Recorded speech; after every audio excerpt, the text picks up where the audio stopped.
Everyone, তোমরা সবাই কেমন আছো? আশা করব ভালো আছো। আমিও ভালো আছি। আমার নতুন একটা ভিডিওতে তোমাদের অনেক অনেক ভালোবাসা।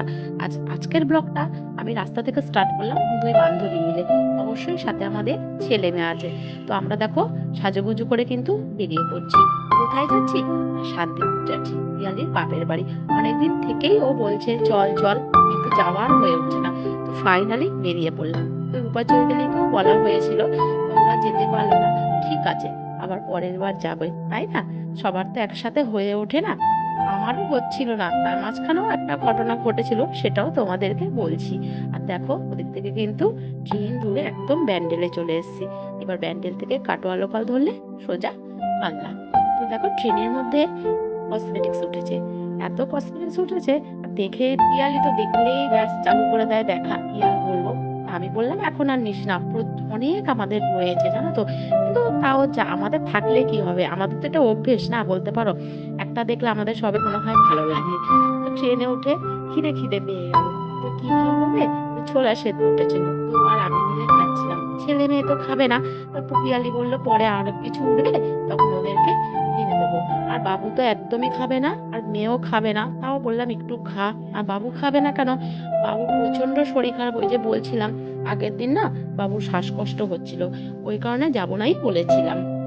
তো আবার ডাক্তার টাক্তার দেখিয়ে তারপরে এই এখন যাচ্ছি। আর কি বলতো, ছেলে মেয়ের শরীর খারাপ হলে দেখবে যত বড়ই হোক, মারা তো আর ফেলে রেখে যেতে পারে না। তো ফাইনালি কিন্তু বলেই দিয়েছিলাম পিয়ালিকে যে যাব না, কিন্তু একটু শরীরটা ঠিক হওয়াতে বাবু বলল যেতে পারবে। আর দেখো ট্রেন থেকে কিন্তু আমরা কালনায় নেমেও পড়েছি। তো এখান থেকে আমাদের টোটো ধরতে হবে। তো চলো আগে আমরা টোটোটা ধরে নিই। আর তোমরা বাবুকে দেখে বুঝতেই পারবে ও কতটা শরীর খারাপ ছিল, মানে কি কষ্টে যে এসেছি আমি জানি। আর যদিও একটা দরকারও ছিল জানো তো। আর কালনা থেকে যাওয়ার পথেই না এই 108টা শিবের মন্দির পড়ে। কি সুন্দর না, বাইরে থেকে দেখেই ভালো লাগছে। এমনি বলে ঢোকেনি জানো তো, প্রত্যেক বাড়ি না কেউ বলে ঢুকবো আর ঢুকতে পারে না। আসল কথা হয়ে ওঠে না, এটাই হচ্ছে ব্যাপার। ঠিক আছে, ভোলা বাবা যদি চায় কোনো না কোনো দিন ঠিকই ঢুকতে পারবে। তো দেখো লঞ্চে তো উঠে পড়েছি। আর এত রোদ না যে দাঁড়ানো যাচ্ছে না। একটুখানি দাঁড়াতে হয়েছিল, কারণ লঞ্চে ভিড় ছিল, একদিক থেকে নামাচ্ছিল আর একদিক থেকে ওঠাচ্ছিল। তো ওই কারণে একটু দাঁড়াতে হয়েছিল। আর লঞ্চে যে বসার জায়গা পেয়েছিলাম, কিন্তু প্রচন্ড রোদ, ওই রোদের জায়গায় বসা যাচ্ছিল না। তা ছেলে মেয়ে ওদিকটায় বসেছিল একটু ফাঁকা জায়গায়, তো আমরা সামনেটা এসে একটু দাঁড়িয়েছিলাম। আর মা গঙ্গাকে দেখছিলাম যে জলটা কত সুন্দর স্মুথলি ভাবে বয়ে চলেছে, দেখতে কিন্তু বেশ ভালো লাগে না? আর জলটা দেখো একদম স্বচ্ছ, কত সুন্দর ভাবে যাচ্ছে। আমার তো বেশ ভালো লাগছিল। তো দাঁড়িয়ে দাঁড়িয়ে দেখছিলাম। ফাইনালি দেখো ফেরিঘাটে চলেও এসেছি শান্তিপুরে। তো এখানেও টোটো দাঁড়িয়ে আছে লাইন দিয়ে সব জায়গায়। এখানে কিন্তু বাসও যায় বলছিল পিয়ালি। তো এখান থেকে টোটো ধরতে হবে। তো ফাইনালি দেখো টোটোতে কিন্তু উঠে পড়েছি আমরা চারজনে। আর আমার বাবুকে দেখে একটু হলেও তোমরা বুঝতে পারবে যে শরীরটা খারাপ। আর দেখো রাস্তাঘাটগুলো দেখো কি সুন্দর না? আর এই ফাঁকা জমিগুলো দেখলে না, এই কলা গাছগুলো দেখলে, ফাঁকা জমি, এগুলো দেখলে আমার সে মামা বাড়ির কথা মনে পড়ে যায়। আর তখন খুব খারাপ লাগে। মামা বাড়ি বলতে আমার দিদার বাড়ি, আমার মামা তো নেই সিঙ্গুরে। আর সিঙ্গুরটা তোমরা জানো অনেকটা গ্রাম সাইড, অনেকটা কি এখন হয়তো একটু শহর শহর হয়েছে, কিন্তু ছোটবেলায় কিন্তু পুরো এরকম গ্রাম সাইডই ছিল। হ্যাঁ, তা এখন তো যাই না। যাই হোক, আর এগুলো দেখে আমার এত ভালো লাগছে, এই ধান জমি, ফাঁকা মাঠ, কলা গাছ, গাছগাছালি, দারুণ লাগছে কিন্তু রাস্তাটা। আর চারিদিকে জমজমাট একটা পরিবেশ। তো ফাইনালি দেখো বাড়িতে চলেই এসেছি আমরা। আর এই দেখো পিয়ালির বাপের বাড়ি, ওর বোন দাঁড়িয়ে আছে। তো আমরা ফাইনালি ঢুকি। চলো আমরাও ঢুকি, তোমাদেরকেও দেখাই। ওদের কিন্তু বাড়িটা মানে নতুন করেছে, দোতলা, বেশ সুন্দর করেছে, অল্প জায়গার মধ্যে ভালো, বেশ সুন্দর হয়েছে। আমার তো বেশ ভালো লেগেছে ওদের বাড়ি। তো চলো তোমাদেরকে পুরোটাই দেখাই।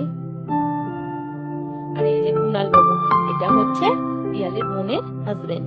ও দিল্লিতে থাকে, ছুটিতে এসেছে। আর আমরা আসবো বলে কর্তা গিন্নি মিলে রান্না বান্না করেছে। ভালো আছে না? ও রান্না ভালোই করে। ঠিকই নিয়েছি এখন অবেলায়। আরো আরামে বেশি এই যে প্রথমে বেগুন ভাজা, স্যালাড, দেখি পটল আলু তরকারি, ডাল, আর এই যে মাংস। হ্যাঁ, আমার ভালো লাগে না বেগুন ভাজা। আর এই যে ওরা বসেছে, এবার আমরা বসবো। শুরু হয়ে আছি। পরিষ্কার।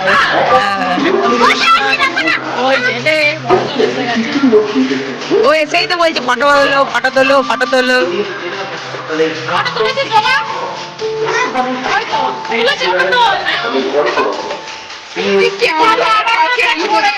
তো ফাইনালি দেখো দুপুরবেলা খাওয়া দাওয়া করে এতটাই খাইয়ে দিয়েছে পেট ভর্তি করে, আর প্রত্যেকটা রান্না ভীষণ ভালো হয়েছে।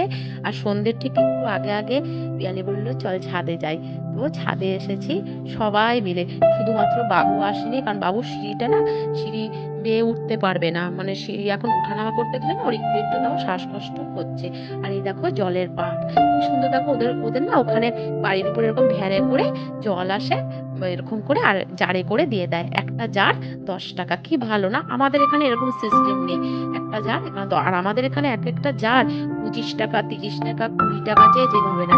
আবার নাকি কত সুন্দর করে পরিষ্কারও করে দেয় বলে, তার জন্য টাকা নেয় 10 টাকা বা কত নেয়, যাই হোক, কিন্তু কত সুন্দর পরিষ্কার করে দেয়, কারণ এগুলোতে তো আর আমাদের হাত ঢুকবে না, ওই কারণে, তাই না? এবার নোংরা হয়ে গেলে দেখতেও ভালো লাগবে না। মানে সিস্টেমটা বেশ আমার ভালো লেগেছে, বাড়ির উপরে ভ্যানে করে এরকম নিয়ে এসে সব জারে ভরে নিচ্ছে। আর দামটাও বেশ ভালো, একদম কমের মধ্যে, মানে একটা জার অনেকের দেখবে একদিনে হয়ে যায়, একটা জার অত লাগে না। আর এখন সন্ধে হয়ে গেছে, দেখো সব পরিবারে মিলে চা বিস্কিট আবার হচ্ছে কি বলে চানাচুর সব নিয়ে খেতে বসা হয়েছে সবাই মিলে সন্ধেবেলা। আর এই যে আমার বাবু বসে আছে, আর পুচকু এখানে বসে আছে। আর পুচকুর দুষ্টুমি তো তোমরা দেখতেই পাচ্ছ, মানে ওই বাড়ি মাতিয়ে রাখছে, আর কাউকে লাগে না। আর তারপরে একটুখানি বেরিয়েছিলাম আমরা সবাই মিলে, শুধুমাত্র বাবুই বেরোয়নি, কারণ বাবু এখন হাঁটতে পারছে না খুব একটা, মানে অনেক কষ্টে এসেছে। তো ফাইনালি একটু বেরিয়েছি ওকে ওষুধ টষুধ দিয়ে। আর এই মন্দিরটা দেখো, সাজ্জাদ মন্দির, কত সুন্দর না মন্দিরটা, আমার তো বেশ ভালো লেগেছে। বেশ শান্তিপুর জায়গাটা কি বলতো, বেশ ঘোরার জন্য বেশ ভালো, কাছে পিঠে একটা জমজমাট একটা পরিবেশ, বেশ সুন্দর। আর মন্দিরটা বেশ অনেকটা জায়গা জুড়ে, দারুণ কিন্তু বলতে পারো। তোমরা যদি চাও, যদি কেউ না গিয়ে থাকো, ঘুরে এসো, বেশ ঘোরার জন্য ভালো জায়গা, অনেক মন্দির আছে। তবে কি থাকতে হবে কোথাও, তবে গিয়ে তোমরা ঘুরতে পারবে। যেরকম আমরা তো থাকিনি, নাহলে আরো অনেক ঘোরার জায়গা আছে। একটা দিন থেকেছি, ওই কারণে বেশি ঘুরতেও পারিনি। আর দেখো মূর্তিটা কি সুন্দর না, মন্দিরটা বেশ দারুণ, অনেকটা জায়গা জুড়ে, বেশ ভালো লেগেছে আমার। ঘুরে ঘুরে না দেখছিলাম, আর ভাবলাম চলো তোমাদের সাথেও একটু শেয়ার করি। বেশ ভালো লেগেছে আমার, আমার তো ভীষণ ভালো লেগেছে শান্তিপুর। আর তোমাদেরকে ওই জন্য শেয়ার করলাম। আর মন্দিরটা অনেকটা বড়, আর কাজগুলো না বেশ নিখুঁত ভাবে, মন্দিরের যে গায়ে কাজগুলো রয়েছে নিখুঁত ভাবে রয়েছে। পিয়ালিরা তো বলছে ছোটবেলায় নাকি ওরা এখানেই বেশিরভাগ টাইম কাটাতো, সেটাই স্বাভাবিক, তাই না? তো অনেকটাই এখন বাজে 9টা, প্রায় 8:30 9টা তো হবে, এরকম বাজে। তো আস্তে আস্তে এবার বাড়ির দিকে যাব। আর দেখো কত সুন্দর ভাবে মন্দিরটা না, ভালো লাগছে কিন্তু দেখতে। আর এর দুষ্টুমিটা দেখো, কোথায় কি করবে বুঝতে পারছে না, আবার ফটো তোলার জন্য জায়গায় জায়গায় গিয়ে দাঁড়াচ্ছে, কোথায় পোজ দিলে ভালো লাগবে। মন্দিরটা তোমাদের সাথে একটু ঘুরে দেখাই, দেখো কত সুন্দর মন্দিরটা। আর এদিকে দেখো রাধা কৃষ্ণ, কি সুন্দর লাগছে না দেখতে, দারুণ। আমার মাসির বাড়ির ওখানে না এরকম মন্দির আছে, তবে ওটা কালী মন্দির। এটা যেরকম রাধা কৃষ্ণ মন্দির, রাধা গোবিন্দের, আর ওটা হচ্ছে কালী মন্দির, কিন্তু ওটাও খুব বড় এরিয়া নিয়ে জুড়ে। আর এত সুন্দর লাগছে, মনে হচ্ছে যেন ওখানেই অনেকটা টাইম বসে থাকি। কিন্তু যেহেতু বাবুকে আনিনি, বাবু আছে বাড়িতেই, বাবু বললো মা তোমরা যাও, আমি থাকি, ওই কারণেই আসলাম। যে না, কুণাল আছে অবশ্য বাড়িতে, কোনো অসুবিধা নেই। ফাইনালি তো মন্দিরটা খুব সুন্দর ভাবে ঘুরে দেখলাম, ভীষণ ভালো লাগলো। আর তোমাদের সাথেও শেয়ার করলাম, তোমরাও পুরো ভিডিওটা দেখো, স্কিপ করো না। আশা করবো তোমাদের ভালো লাগবে ভিডিওটা। অনেক জায়গা জুড়ে বেশ ভালো, বেশ সন্ধেবেলায় এসে বসার জন্য না খুব ভালো। আর জেঠিমা নেই, জেঠিমা গেছে বেড়াতে, জেঠিমা নাকি রোজ এসে এখানে বসে বন্ধুদের সাথে। শহরে তো একটা বন্ধু আছে না, জেঠিমারও বন্ধু আছে, জেঠিমা এখন নেই, আসলে আমরা আসবো সেটা তো জেঠিমা জানতো না, ওই জন্য। আর ফাইনালি দেখো খাবারের দোকানে এসেছি, আর এখানে চাউমিন কেনা হয়েছে। ওই যে গুগলি গুগলি এখানে চাউমিন খাচ্ছে, আর আমরা নিয়ে নিয়েছি মোগলাই। কারণ আমরা তো একটা এগরোল খেতে পারি না, ওই জন্য মোগলাই নিয়ে নিয়েছি।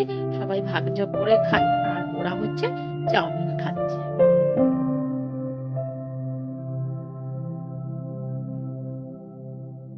দেখো সবার মোটামুটি খাওয়া দাওয়া হয়ে গেল, আর যাওয়ার পথে না এই একটা পুরো বাড়ি মতো আছে।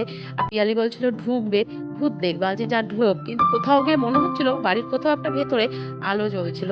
আলো যা, তাহলে তোকে তাড়া করবে। তো তোমাদের সাথে বাড়িটা আবার শেয়ার করলাম। তো চলো আজকের মতো ভিডিওটা এখানেই শেষ করছি। আশা করবো ভালো লাগবে, ভালো লাগলে প্লিজ লাইক কমেন্ট সাবস্ক্রাইব করো। আজকের মতো টাটা।